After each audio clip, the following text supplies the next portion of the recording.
सुबह का वक्त था और मैं अपनी बीवी के साथ टेबल पर बैठा नाश्ता कर रहा था।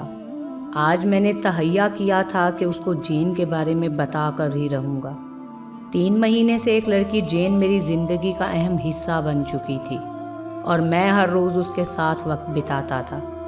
मैं जेन के साथ इतना खुश था कि मैंने सोच लिया था कि अपनी बीवी को तलाक दे दूँगा। बहुत दिनों से मुसलसल कोशिश कर रहा था मगर उसको बता नहीं पा रहा था। बस आज ज़रूर बता दूंगा, मैंने फ़ैसला किया। और फिर बोला, बेगम, बस मेरा और तुम्हारा साथ यहीं तक का था। मैं अब किसी और को तहे दिल से पसंद करता हूँ और हम दोनों शादी करने जा रहे हैं। चंद दिनों में मैं तुम्हें तलाक दे दूंगा। मेरी बीवी आहिस्ता से बोली कि क्यों? मैंने आगे से कोई जवाब ना दिया तो एकदम गुस्से में आ गई, खाने का डोंगा नीचे फेंका और उठकर ऊपर अपने कमरे में चली गई। मैंने सोचा कि मैंने बिल्कुल सही फैसला किया है। मैं जेन के पास चला गया।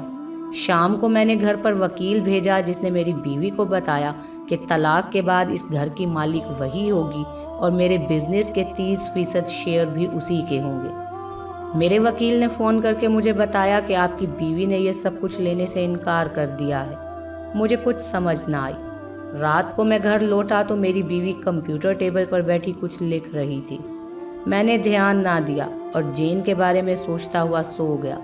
सुबह उठा तो मेरी हैरत की इंतहा न रही कि मेरी बीवी अभी भी टेबल पर बैठी कुछ लिख रही थी। मैं पास गया और पूछा कि क्या कर रही हो?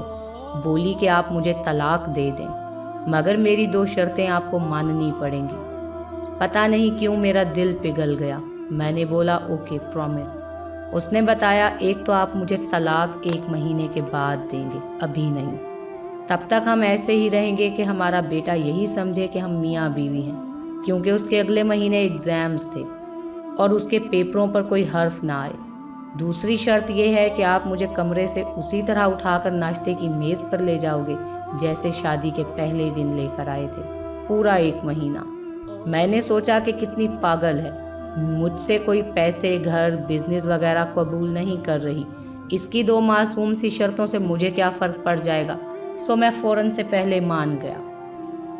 पहली शर्त 1 महीने के बाद तलाक और दूसरी रोज़ उसको उठाकर खाने की मेज़ तक छोड़ना।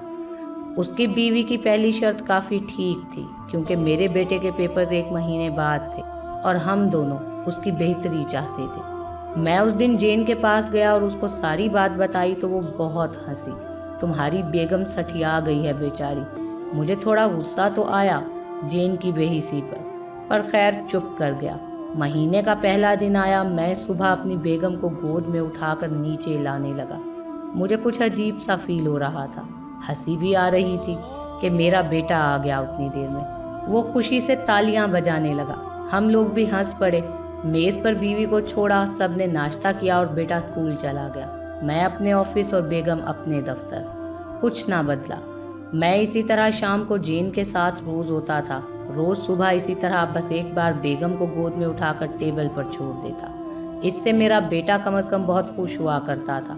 बस एक अजीब बात थी जो मैंने महसूस की कि मेरी बीवी का वज़न रोज़ बरोज़ कम होता जा रहा था। एक दिन मैंने उसे उठाया तो मुझे लगा जैसे उसे तेज़ बुखार हो। मैंने पहली मर्तबा उसके चेहरे पर झुर्रियाँ देखी और फिर उसके बालों की चांदनी। मुझे खुद पर शदीद गुस्सा आया कि मैंने उसकी इतनी फ़िक्र क्यों नहीं की कि जितनी मुझे करनी चाहिए थी। खैर फिर वही रूटीन। अगले दिन उसको उठाया और उसने मेरे गले में बाजू डाले तो मुझे उस पर बेइख्तियार प्यार आया। मैं उसकी महक को अपने अंदर जज्ब कर रहा था। इतने में मेरा बेटा भागता हुआ आया। उसने ये रोज़ का एक खेल बना लिया था। सुबह भाग कर आ जाता और कहता, पापा मामा को उठाओ ना, फिर नाचता रहता। मेरी हर सुबह पहले की सुबह से बेहतर होने लगी थी। आखिरी दिन आन पहुंचा। मैंने अपनी बीवी को उठाया और नाश्ते की मेज़ पर उतार दिया। उसने कपड़े सही किए और नाश्ता करने लगी। मेरा बेटा उसी तरह हंस खेल रहा था और वो उसे नाश्ता करा रही थी। मेरा दिल किया कि सारी उम्र ऐसे ही गुजर जाए। मैं उसी वक्त उठा और जेन के घर की तरफ निकल पड़ा। जेन मुझे देखकर बहुत खुश हुई। मैंने उसको बताया कि सॉरी जेन, मैं अपनी बीवी से अब बहुत प्यार करने लगा हूँ। मैं उसे कभी भी तलाक नहीं दूंगा। जिस दिन मैंने उसे शादी के पहले दिन उठाया था मैंने खुद से वादा किया था کہ آخری دم تک اس کا ساتھ دوں گا۔ یہ سن کر جین چلانے لگی، پھر زور زور سے رونے لگی۔ میں بھول گیا تھا کہ میری بیوی کیسی دکھتی تھی۔ ہم میں دوری آ گئی تھی، مگر روز صبح اس کو اپنی گود میں اٹھا کر میں نے دوبارہ اسی پیار کو محسوس کیا تھا جو ہم دونوں میں پہلے تھا، اور سب سے بڑھ کر میرے بیٹے کا ہنستا ہوا چہرہ میرے اندر سکون بھر دیتا تھا۔ میں اپنے گھر واپس چل پڑا کیونکہ آج اتوار تھا، سب کی چھٹی تھی۔ میں نے سوچا کہ اپنی جان کو یہ اچھی خبر دیتا ہوں۔ اندر گیا تو نیچے کوئی نہ تھا۔ اوپر کمرے میں گیا تو دیکھا کہ میری بیوی مری پڑی تھی۔ میں بچوں کی طرح رونے لگا۔ کچھ دن بعد معلوم ہوا کہ وہ سب جانتی تھی۔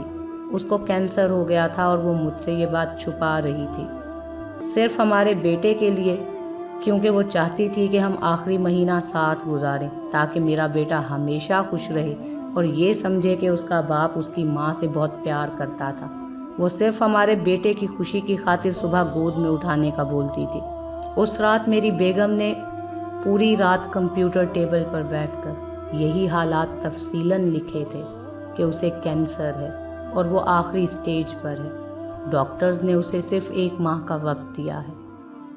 اب جب کہ میں فیصلہ کر چکا تھا تو اس لیے اس نے مجھے بتانے کی بجائے صرف 1 مہینہ ہنسی خوشی سکون سے گزارنے کا وعدہ لیا، شرط رکھی تاکہ ہمارا بیٹا اپنے دماغ پر اپنے باپ کے بارے میں ایک بہت اچھا تاثر لیے رہے۔ آج میرا بیٹا بڑا ہو چکا ہے اور بے حد کامیاب بھی۔ وہ یہی جانتا ہے کہ اس کے ماں باپ میں بہت محبت۔ اپنی بیوی کا یہ احسان میں کبھی نہیں چکا سکتا۔ وہ مجھے بہت یاد آتی ہے۔ مکان، گاڑی، کپڑے، جوتے سب معمولی چیزیں ہیں، رشتوں کی قدر و قیمت ان سے کہیں بڑھ کر ہے۔ مکان، پیسہ صرف خوشی تب دیتے ہیں جب ان کو شیئر کرنے والے گھر والے ساتھ ہوں۔ یہ بذات خود صرف ایک پرمسرت زندگی کا ذریعہ ہے۔